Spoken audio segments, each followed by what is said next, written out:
চাচা, বাড়িঘর তো সাজানো কেন, হেনা কোথায়? একদিন সময় আসবে তোমার জীবনে, হয়তো তুমি এসে বলবা, চাচা বাড়িঘর তো সাজানো কেন, হেনা কোথায়? আর চাচা বলবে, বাবা হেনার তো বিয়ে হয়ে গেছে, তুমি বাস খাও, তুমি গাঞ্জা খেয়ে ঘুরে বেড়াও। এটা আমি তোমাদেরকে মন প্রাণ থেকে বলছি, যুবক ভাইরা অলওয়েজ মাথায় রাখবা, পুরুষ মানুষ যতদিন টাকা কামাই করতে পারে সবার কাছে প্রিয় থাকে, আর যেই দিন টাকা কামাই বন্ধ হয়ে যায় আপন মানুষগুলো সব পর হয়ে যায়। টাকা কামাই করো হালাল ভাবে, অনেক বেশি ব্যবসা করো, চাকরি করো, উদ্যোগ নাও, প্রতিষ্ঠিত হও জীবনে।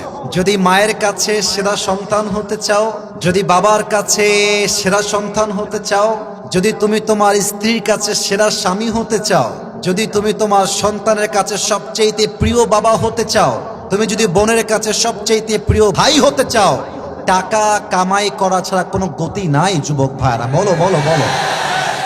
जब जेब में पैसा होता है तो पराये भी अपने हो जाते हैं, और जब जेब में पैसा नहीं होता तो अपने भी पराये हो जाते हैं।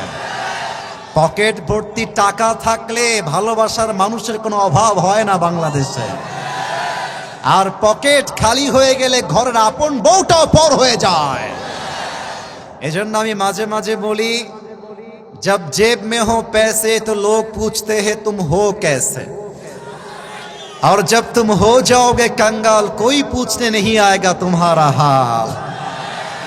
পকেট ভর্তি টাকা, বলবে হাউ আর ইউ, কেমন আছেন ভাইয়া আপনি, আর যখন পকেট খালি বলবে হু আর ইউ, তুমি কে, তোমাকে তো চিনতে পারছি না ভাই আমি। এই পুরো দেশটাই হচ্ছে টাকার খেলা। এই টাকার জন্য হাজার হাজার যুবক তার পছন্দের মেয়েকে বাংলাদেশে বিয়ে করতে পারে না, এবং এই টাকার জন্য আমি মেয়েদেরকে অসম্মান করে কথা বলছি না, সব মেয়েকে আমি আসিফ এক পাল্লায় মাপি না। অনেক মেয়ে টাকা দেখলে